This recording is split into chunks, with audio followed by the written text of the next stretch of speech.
10절까지 읽었던 말씀 중심으로 살인하지 말라라고 하는 말씀으로 하나님의 말씀을 상고하고 은혜를 받고자 합니다. 여러분, 오늘 설교 제목을 들을 때 좀 섬찟하지요. 살인하지 말라는 이 설교 제목을 보고 어떤 생각을 또 하게 되나요? 목사님, 저희는 살인범이 아닙니다, 이렇게 말할지도 모르겠습니다. 우리를 살인범 취급하십니까? 라고 할지도 모르겠습니다. 우리를 위한 예수님의 산상 설교 가운데 마태복음 5장, 6장, 7장 이 세 장을 일컬어서 예수님께서 산 위에서 제자들에게 설교하셨기 때문에 이 본문을 예수님의 산상 설교다라고 이렇게 부릅니다. 이 산상 설교의 한 부분에 보면 10계명의 6번째 계명인 살인하지 말라라고 하는 이 말씀을 우리 예수님의 산상 설교 안에 포함시켜서 오늘 저와 여러분에게 말씀하고 있습니다. 이 말씀이 현대를 살고 있는 그리스도인이 된 저와 여러분에게 어떤 메시지를 줄까요? 우리는 오늘 이 말씀을 상고하기 전에 오늘 본문의 문맥을 잠시 살펴보는 것이 이 본문을 이해하는 데 도움이 될 것입니다. 마태복음 5장 17절부터 20절 본문에 보면 예수께서 율법이나 선지자를 폐하러 오신 것이 아니라 뭐하러 오셨다 그랬죠? 완성하러, 성취하러 오셨다라는 말씀이 있습니다. 이것이 마태복음 5장의 문맥 안에서, 그리고 마태복음 전체의 문맥 안에서 예수님께서 이 땅에 오신 말씀과 관련된 이유, 뜻이다 라는 말씀을 지난 시간에 말씀했습니다. 이것은 구약 성경과 그리고 신약 성경, 구약의 세계와 신약 시대를 살고 있는 우리 시대와 어떤 연관성이 있다고 말합니다. 구약 계시의 말씀과 신약 성경 말씀이 서로 무관한 것이 아니라 서로 연관성이 있다, 밀접한 관련이 있다라는 것입니다. 그렇다면 구약과 신약은 어떤 방식으로 서로 연결되어 있을까요?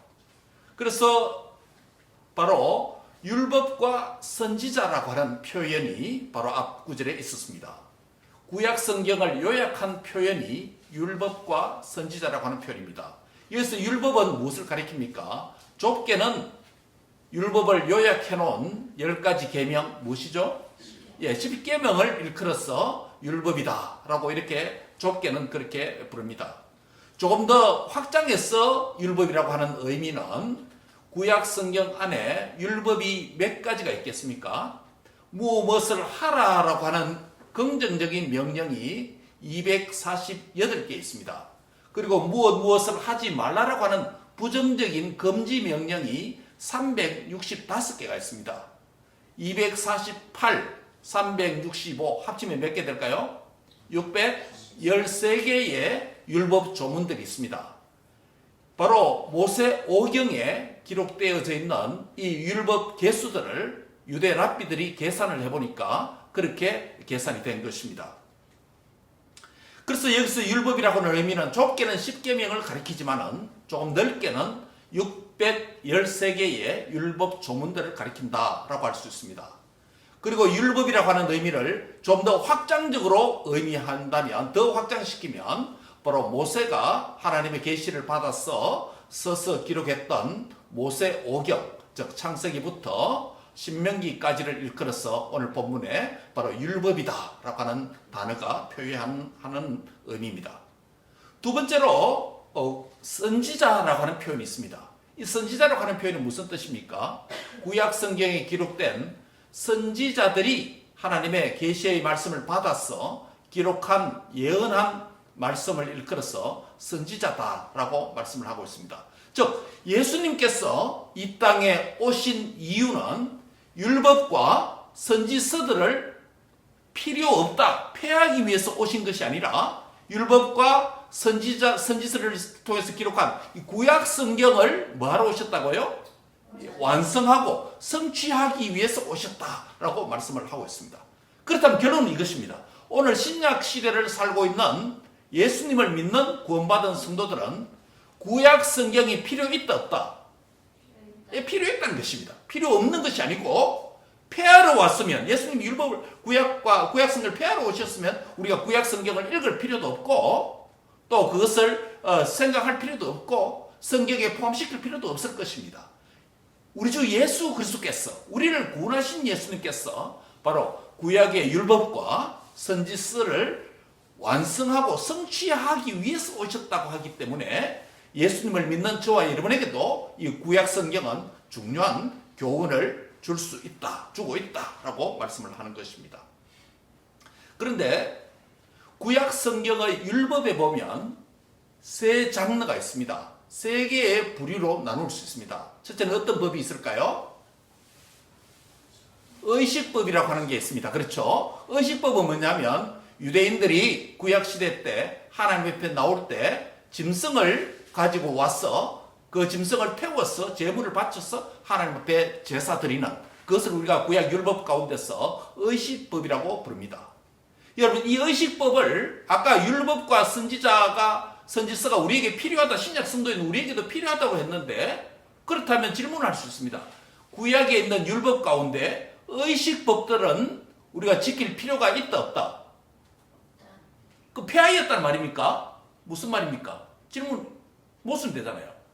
다시 말씀드리면 구약의 율법 가운데 의식법은 우리 주님이 오셔서 한 마리 생축 어린 양으로 오셔서 구약의 모든 제사법들을 완성해 주시고 성취해 주셨기 때문에 그 예수님을 믿으면 더 이상 짐승의 제물을 바쳐서 드리는 의식법과 같은 것은 행위의 규범으로서 안 지켜도 된다라는 말씀입니다.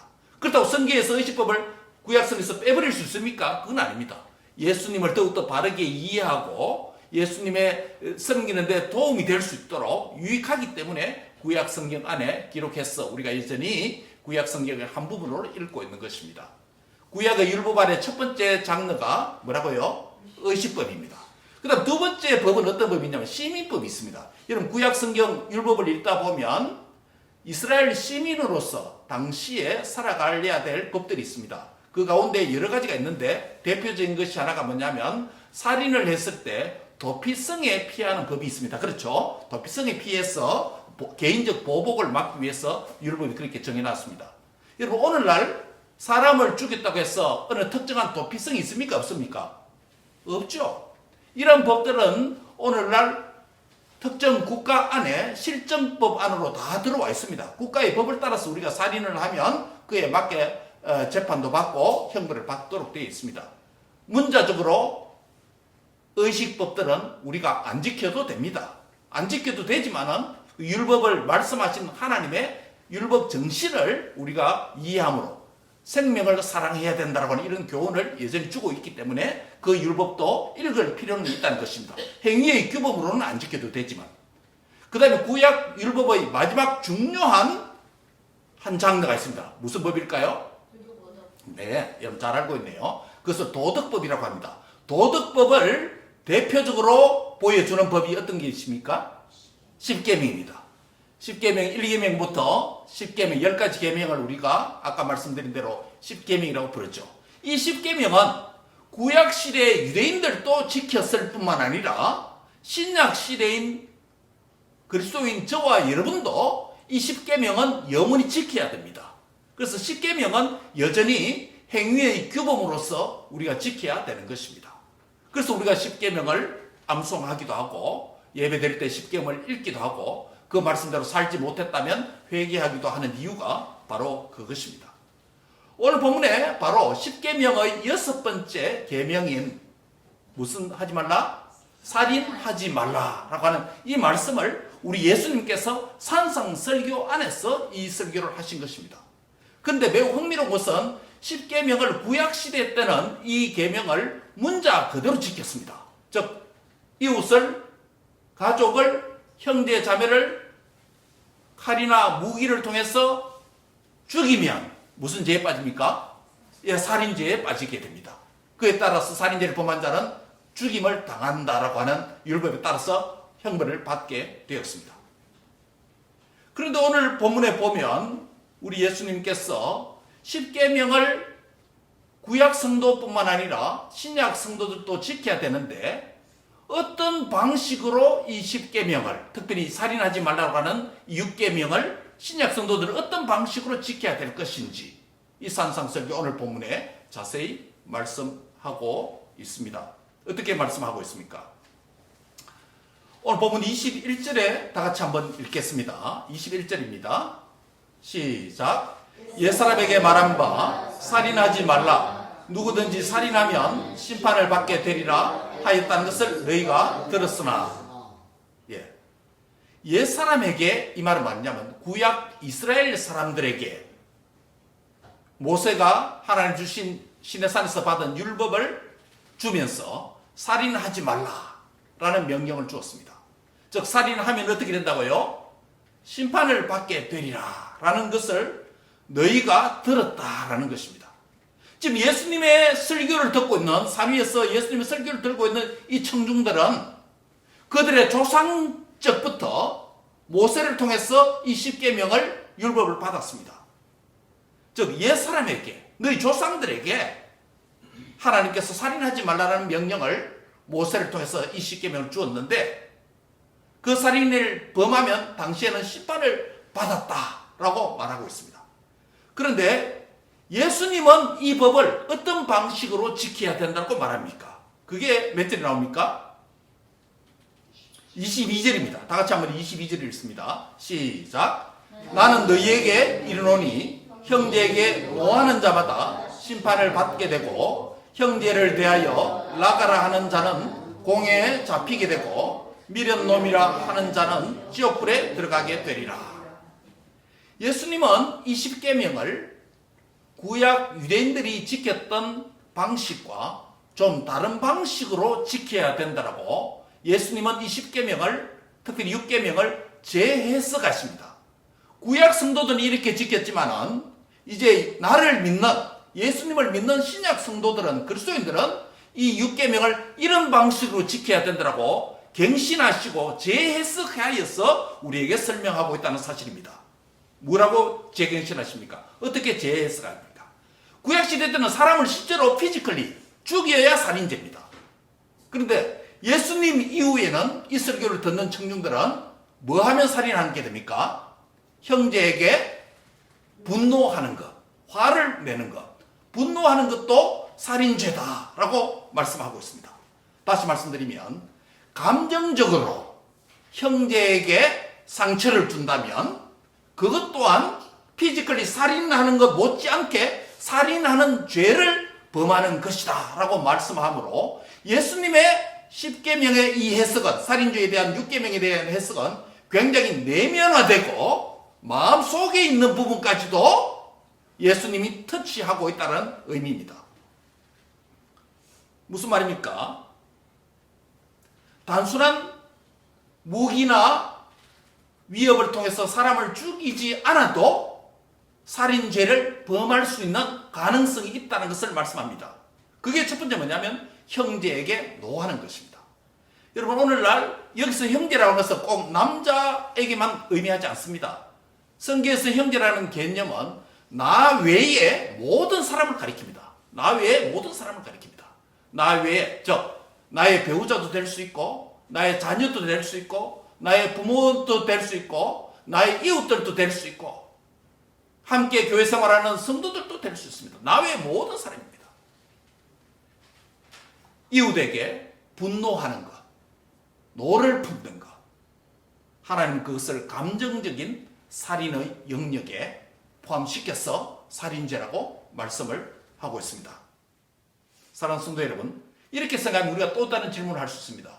구약 성도들이 육계명을 지키는 것이 쉬웠느냐? 그렇지 않으면 신약 성도인 우리가 이 십계명을 지키는 것이 쉽냐? 어느 게 쉽겠습니까? 어느 게 더 어렵겠습니까? 신약 성도가 훨씬 어렵겠죠. 왜? 내면화되어서 내면적인 부분까지도 죄라고 말씀하기 때문에. 심지어 뭐라고 합니까? 실제로 피지컬리 간음해야 간음죄 7계명을 범하는 것인데 여자를 보고 혹은 남자를 보고 내적으로 음욕을 품는 자마다 이미 간음한 자라고 예수님은 그렇게 재정의하십니다. 즉 내면적인 부분까지 주님은 그렇게 재해석을 하여 말씀합니다. 이런 것을 생각하면 신약 성도인 우리가 십계명을 지키기에 훨씬 쉽다 어렵다? 훨씬 어려워졌다는 것입니다. 근데 한 가지 소망이 있습니다. 누구를 보내주셨습니까? 예수님을 믿게 하시고 예수님이 우리를 위해서 죄를 담당하고 십자가 죽으시고 사흘 만에 부활 승천하셔서 다시 누구를 보내주셨습니까? 성령님을 보내주셔서 지금 성령님이 예수님을 믿는 저와 여러분 어디 안에 있습니까? 우리 안에 계십니다. 성령님 도움으로 성령님의 능력으로 내면적인 부분까지 내 힘으로는 이 법을 지키기에 불가능하지만 성령님의 도움과 은혜와 능력을 힘입으면 내면적인 죄악까지도 컨트롤하고 죄를 안 지을 수 있도록 지켜주신다라는 말씀입니다. 성령님 없이는 신약 성도들이 이 법을 지키기가 너무 힘듭니다. 구약 성도에 비해서요. 왜? 내면적인 부분까지도 다 죄라고 하니까. 사랑하는 성도 여러분, 예수님을 믿을 때에 우리 안에 들어와서 역사하시는, 한 번 들어오셔서 영원히 떠나지 않겠다고 약속하신 오순절 성령님이 저와 여러분 안에 계신 줄 믿습니다. 그 성령님의 능력과 힘을 의지해서 내면적인 죄악도 이기고 승리하는 복된 은혜가 있기를 바랍니다. 그래도 또 연약해서 범할 수밖에 없는 것이 우리의 연약 아닙니까? 그렇죠? 그럼 또 뭐 할 수 있습니까? 성령님의 도움으로 우리의 죄를 지적해 주실 때 예수님의 이름으로 고백하면 그분은 동이 쓰여서 먹은 것 같이 우리의 죄를 말갛게 씻어 주신다고 약속하셨기 때문에 우리가 소망이 있는 줄 믿습니다. 내 힘으로 구원받을 수가 없습니다. 전적인 하나님의 은혜로만 속죄의 은혜를 받을 수 있는 것입니다. 그래서 오늘 바로 살인하지 말라라고 했을 때 꼭 이웃을 무기로 찔러 죽여야 살인하는 것이 아니라 예수님의 해석은 형제에게 분노하는 것, 노하는 것, 감정적인 살인도 살인죄라고 하는 이 사실을 우리가 기억하고 내가 예수님을 믿음으로 말미암아 말씀과 성령의 도움과 능력을 입어서 믿음이 더욱더 자라갔어, 성화되었어. 감정적인 미움, 감정적인 분노, 감정적인 살인의 죄를 형제 자매들에게, 내 옆에 있는 사람에게 하지 않는 그런 은혜가 있기를 바랍니다. 만약 그런 죄를 범했다면 주님 앞에 회개해야 되는 것입니다. 그렇죠? 두 번째는 뭐라고 말합니까? 형제를 향해서 뭐라 하지 말라? 라가 무슨 말입니까? 라가는 무슨 말이냐면 아람어에서 라카라고 하는 말이 있는데 라카라는 단어를 헬라어로 음력해서 소리 나는 대로 읽으면 라가가 됩니다. 라가라는 뜻은 무슨 말이냐면 우리말로 미련한 놈, 어리석은 놈, 멍충이, 바보 천치 같은 놈 이런 뜻입니다. 즉 형제들에게 옆에 있는 사람들에게 이 바보 멍청이야, 미련한 놈아 이렇게 말하면 무엇을 범했다? 살인죄를 범했다고 말합니다. 야, 우리 주님 참 엄격하시네요. 이런 것도 살인을. 우리가 오늘 현대인들이 욕을 얼마나 잘합니까? 욕을 얼마나 잘합니까? 저는 요즘 놀랍니다. 글소인들조차도 어떻게 욕을, 입에 담을 수 없는 욕을 저렇게 할 수 있지? 저렇게 욕하는 것 예수님이 기뻐하실까? 한 입에서 저주와 찬송이 나오는 것 저렇게 어떻게 욕을 할 수 있을까? 참 듣기 힘든 그런 욕도 공공연히 하는 것을 보게 됩니다.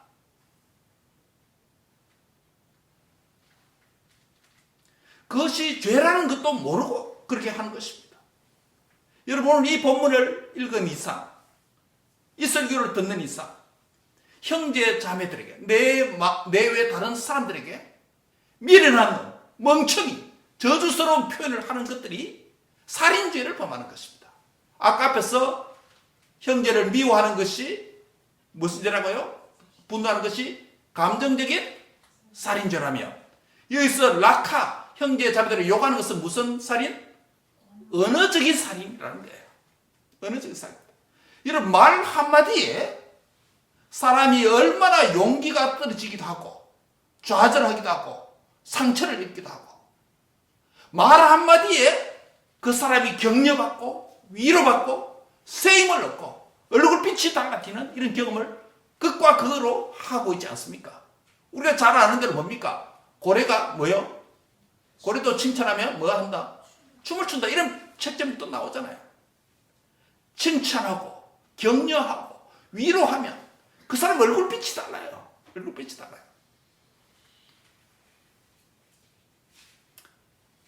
여러분의 배우자에게, 남편에게, 아내에게, 또 미래의 배우자에게, 또 자녀에게, 부모님에게, 형제 자매들에게, 여러분 직장 동료들에게, 일터에서 많은 고객들에게 밝은 표정으로 예수님을 믿는 성도로서 언어적인 나에게 힘들고 어려운 일을 했기 때문에 내가 보복하는 심정으로 욕하는 자가 아니라 한 뼘을 맞으면 다른 뼘도 내어주라는 주님의 말씀에 근거해서 형제 자매들을 욕하지 않는, 욕하여서 언어적으로 살인죄를 범하는 그런 자리에 빠지지 않기를 소망합니다. 저도 어릴 때 크면서 부모님에게 참 욕을 많이 들었습니다. 경상도 말로 이 새가 만발이나 빠질 놈아. 무슨 뜻인지 아십니까? 서울에 사시는 분들. 바로 형제를 욕하는 것, 언어적인 살인이다 라는 것을 기억하고, 이런 죄를 범하였거든 주님 앞에 회개하시기 바랍니다. 앞으로 더욱더 우리의 혀가, 우리의 입술이 우리의 가족들과 이웃들과 형제 자매들을 더욱더 세워주고 격려하고 칭찬하고 위로하는 그런 은혜가 있기를 바랍니다. 지금 당장 좀 부족하더라도 참고 인내하면서 그 속 안에서 더욱더 자라갈 것을 소망하면서, 뭐 우리가 처음부터 그렇게 됐겠습니까? 우리도 서서히 어른이 돼가고 서서히 엄마 아빠가 되어가고 자녀를 낳고 손자 손녀를 낳고 보다니까 서서히 어른이 되어가지 않습니까? 다 부족합니다. 오늘 예수님의 6계명을 설교를 들으면서 형제에게 노하는 감정적 살인도 살인죄다. 형제에게 언어적인 폄하와 비방도 언어적인 살인죄다 라는 것을 기억하고 이런 죄에서 자유케 되는 그런 은혜가 있기를 바랍니다. 마지막으로 24절에 보면 이러한 살인죄를 연약해서 우리가 범했다면 어떻게 할 것인가 라고 하는 대안, 치료책을 우리에게 설명을 하고 있습니다. 23절, 24절 같이 한번 읽겠습니다. 23절, 24절입니다. 시작. 그러므로 예물을 제단에 드리다가 거기서 내 형제에게 원망 들을 만한 일이 있는 줄 생각나거든 예물을 제단 앞에 두고 먼저 가서 형제와 화목하고 그 위에 와서 예물을 드리라.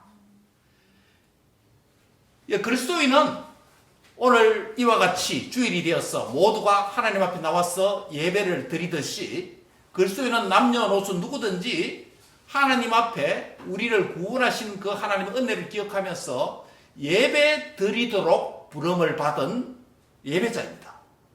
그런데 예배 자리에 오기 전에 한 주간의 삶을 돌아보면서 나의 이웃과 나의 지인들과 나의 형제들과의 관계에 단절을 가져온 그런 일이 있다면 어떻게 되는가?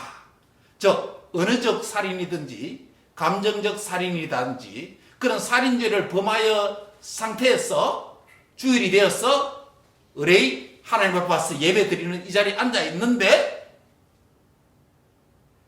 예물을 드리다가 예배를 드리다가 내 형제에게 지난 삶 속에서 원망 들을 만한 일이 기억나거든.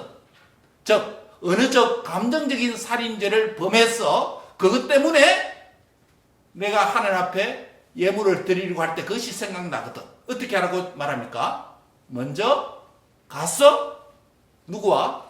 그 형제와 화목하고 그 후에 와서 뭐하라? 예배를 드리라 라고 우리에게 방향을 제시하고 있습니다. 즉 예배가 먼저입니까? 화목이 먼저입니까? 선화목, 형제 자매들과 사람과 선화목 후 뭡니까? 예배라는 것이에요. 이 말은 예배가 중요하지 않다라는 말이 아니에요.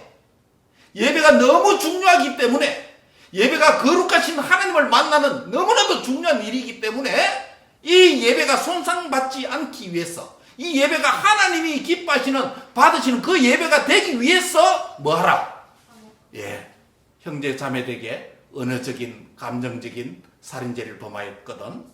그 예물을 거기에 두고 가서 그 형제에게 가서 내가 잘못했다. 형제여, 여보, 아들아, 딸아, 내가 너에게 감정적으로, 언어적으로 살인죄를 범했구나. 용서해라. 그리고 사죄를 하고 내가 하나님 앞에도 죄를 회개하고, 그리하면 그 예배가 하나님이 기뻐하신다, 안 하신다? 그 예배를 하나님이 받기를 원하신다는 거예요. 그러면 이런 것 생각할 때 한 주간의 우리의 삶을 예배 드리기 전에 또는 예배 자리에 와서 반드시 우리 자신을 뭐 해야 됩니까? 살피고 돌아보면서 회개해야 될 이유가 바로 여기에 있다는 것입니다. 베드로전서 3장 7절에 보면 이런 말씀이 있습니다. 베드로전서 3장 7절 다 같이 한번 찾아보시기 바랍니다. 베드로전서 3장 7절입니다. 그래서 남편과 아내 사이에 또 여러 가지 말씀 중에 있는데 3장 7절 한 절만 읽겠습니다. 시작. 남편들아, 이와 같이 지식을 따라 너희 아내와 동거하고 그를 더 연약한 그릇이요 또 생명의 은혜를 함께 이어받을 자로 알아 귀히 여기라. 이는 너희 기도가 막히지 않게 하려 함이라. 여기 보면 세 가지 명령이 있습니다. 첫 번째는 뭡니까? 지식을 따라 누가 동거하라? 아내와 동거하라. 여기서 지식이라는 것은 단순히 세상적인 정보 지식을 말하는 게 아닙니다. 하나님의 말씀의 지식을 가리킵니다. 저 무슨 말이냐면 하나님의 말씀의 지식의 터전 위에서 부부가 하나 되는 결혼을 하라라는 의미입니다. 하나님의 말씀의 지식, 형제도 하나님의 말씀을 잘 믿고 자매도 하나님의 말씀을 잘 믿는 그런 상태에서 남녀가 만났어 한 가정이 되라, 부부가 되라 라는 말씀입니다. 그래서 지식을 따라 아내와 남편과 동거하라 말은 그런 결혼 관계를, 가정의 출발점이 뭐다? 말씀이라는 것입니다. 신앙이라는 것이에요. 신앙이라는 것이에요. 따라합시다. 말씀을 따라 결혼해라. 예. 혹 살다 보면 그렇게 안 될 경우도 있습니다. 안 될 경우도 있습니다. 그럴 경우에는 안 믿는 배우자를 위해서, 믿는 배우자와 그 가족들은 열심히 기도했어. 믿지 않는 배우자가 예수님을 만나고 믿을 수 있도록 끊임없이 기도해야 됩니다. 그래서 두 부부가, 신랑과 신부가 하나님의 말씀 안에서 하나님의 말씀을 함께 믿고 하나님의 말씀을 함께 순종하는 그런 신앙 안에서 하나가 되는 가정을 이루는 가정의 출발점이 하나님의 말씀이라는 것입니다. 여기 우리 젊은 청년들이 있습니다. 여러분께서 배우자를 정할 때 단순히 눈에 보기에 좋은, 이쁘고 멋있는, 그것도 좋겠죠. 그러나 가장 중심이 뭐가 돼야 된다? 중요한 것이 뭐가 돼야 된다? 말씀을 믿고, 하나님 말씀을 믿고 그 말씀대로 사는 신앙 안에서 한 형제를 만나고 한 자매를 만나서 복된 언약의 가정을 이루는 그런 은총이 우리 젊은 청년들이 있기를 주의 이름으로 축복합니다. 예. 우리 여기 손자, 손녀들, 우리 할머니, 할아버지들 기도 제목이 그거 아니겠습니까? 우리 부모들의 기도 제목이, 자녀를 한 기도 제목들 가운데 중요한 기도 제목 하나가 그거 아니겠습니까? 우리 자녀들이 믿음 안에서, 신앙 안에서 배우자를 만나고 그래서 하나가 되었어. 언약의 가정을 이루고 자녀를 낳았어. 이 땅에서 하나님의 영광을 위해서 살아가는, 그거를 위해서 우리가 부모가 자녀를 위해서 기도하는 중요한 사명 아니겠습니까? 사랑하는 성도 여러분, 사랑하는 부모 성도 여러분, 사랑하는 자녀 성도 여러분, 말씀의 지식 안에서 경건한 가정을 이루기를 꿈꾸고 소망하고 젊었을 때부터, 미혼 때부터 기도하는 은혜가 있기를 바랍니다. 하나님께서 그 기도를 들어주실 줄 믿습니다. 아멘. 네. 두 번째는 뭐라고 말합니까? 베드로전서 3장 7절에서 뭐라고 말합니까? 연약한 그릇을 귀히 여기라 라고 말합니다. 이게 무슨 말입니까? 여러분, 우리가 한 남자와 한 여자가 만나서 결혼을 한다고 할 때 모두가 완성된 인격체는 아닙니다. 둘 다 성인은 분명하죠. 성인은 맞습니다. 성인은 맞지만은 인격적으로 보거나 신앙적으로 보거나 완성된 자는 아닙니다. 결코. 지상에서 완성된 신앙인은 없죠. 우리가 모두가 성화되고 자라가는 과정이 있잖아요. 그렇기 때문에 어느 한쪽이 특정한 부분에 있어서 연약한 것이 발견됩니다. 함께 살다 보면. 그렇죠? 아내는 이런 약점이 있고 남편은 이런 약점이 있습니다. 그 약점들을 비난하고 비방하고 불평하는 것이 아니라 뭐라고요? 연약한 그 부분을 어떻게 해주라고요? 더 귀히 여겨라 라고 우리 주님께서 말씀하십니다. 저 약점을 잘 배려하고 그 약점을 내가 뭐 해주라? 채워주고 보충하는 자로 살아라 라고 말씀합니다. 이게 뭐냐면 돕는 배필입니다. 이게 바로 뭐냐면 가정을 말씀 안에서 출발했다면 그 가정이 진행되는 과정 안에서 순종해야 될 말씀입니다. 연약한 부분을 귀히 여기고 약한 부분을 비난하지 말고 약한 부분을 더 귀히 여겨서 그 약한 부분을 내가 뭐 해라? 채워주고 보충하는 그런 관계가 무슨 관계다? 부부관계다 라는 말씀입니다. 마지막 세 번째 명령이 있습니다. 무슨 말입니까? 너희 기도가 막히지 않게 하라. 오늘 바로 이것 때문에 오늘 설교에서 이 본문이 인용됩니다. 말씀 안에서 가정을 이루고 약한 부분을 더 귀히 여기고 내가 보충해 줘야 될 이유가 무엇입니까? 이유가 무엇이에요? 너희 기도가 막히지 않도록. 기도가 막힌다는 말이 무슨 말입니까? 기도를 아무리 하더라도 응답이 되지 않으면 그게 기도가 막힌 겁니까? 열린 겁니까? 예? 기도가 막힌 거죠. 막혔어. 하나님 앞에 소통이 안 된다는 소리잖아요. 그렇죠? 기도가 막힌다는 의미는 뭡니까? 사람과의 관계에 있어서, 배우자와 관계에 있어서 하나님 앞에 뭐를 범했다? 죄를 범했기 때문에 이 문제가 해결이 안 됐기 때문에 기도해도 응답이 안 된다라는 의미입니다. 즉, 기도가 막히지 않게 한다는 것은 이 가정의 가장 목표가 중요한 목표를 보여줍니다. 이러면 가정, 부부 관계가 있어서 내 비즈니스 잘하고 자녀들을 출세시키고 세상에서 돈 많이 버는 것이 가정의 목적이 아니고 가정의 제일 되는 목적이 뭐라고요? 하나님과 교제하는 것입니다. 하나님께 기도하고 교제하고 하나님께 예배함으로 하나님께 영광 돌리는 것이 가정을 이루는 목적입니다. 하나님께서 한 남자와 한 여자를 만나게 하셔서 언약의 가정을 이루고 하나님 더욱더 하나가 되어서 한 몸이 되어서 교회를 잘 섬기도록 하는 것이 가정의 목적이에요. 가정의 오리지널 원판이 뭡니까? 부부관계의 원판이 뭡니까? 예수님과 우리와의 관계라 그랬잖아요. 에베소서의 그 가정의 비유를 그렇게 말했잖아요. 신랑과 신부의 관계를 그렇게 교회에다 비유했잖아요.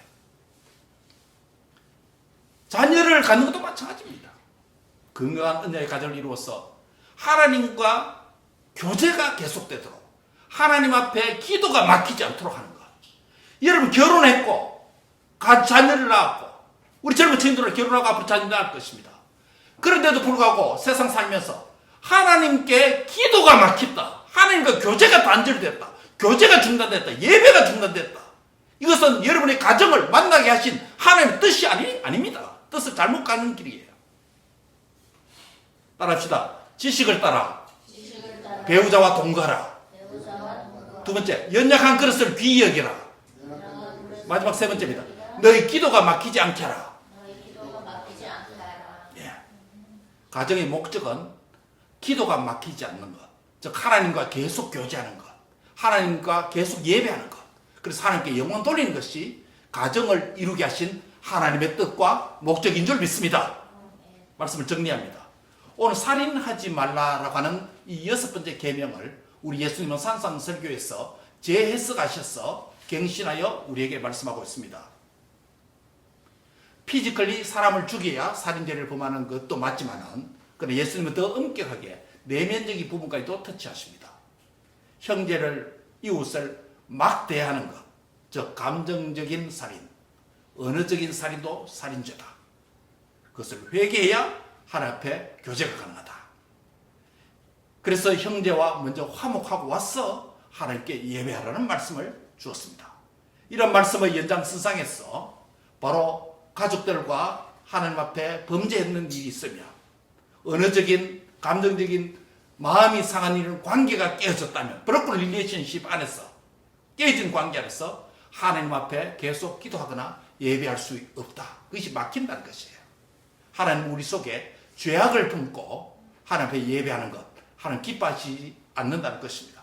사랑하는 성도 여러분, 하나님 앞에 나올 때마다 우리 자신이 사람과 관계에 있어서 하나님 앞에 범죄한 것이 없는 것인지 살피고 돌아봄으로 형제를 감정적으로나 언어적으로 살인하여서 그러한 피 묻은 손으로 하나님 앞에 예배하는 것이 아니라 이것을 다 회개하고 화해하고 하나님 앞에 나와서 하나님 기뻐하시고 받으시는 그런 예배를 드리는 복된 성도가 다 되시기를 주의 이름으로 축복합니다. 네. 기도하겠습니다. 하나님 감사합니다. 오늘 우리에게 말씀을 통해서 살인하지 말라라는 명령을 재해석하심으로 언어적인 감정적인 살인도 있다는 것을 우리에게 교훈하여 주심을 감사합니다. 내 힘으로 내 의지로 이 어려운 법을 지키는 것은 불가능합니다. 성령님의 도움과 능력으로 이 법을 잘 지키는 저희가 되도록 축복해 주옵소서. 혹 범하였다면 하나님 앞에 회개하고 또 사과함으로 또 이 회복되어서 하나님 앞에 예배자로 하나님 기뻐하시는 예배자가 되도록 주님이 역사해 주시옵소서. 감사하고 예수님의 이름으로 기도합니다. 아멘.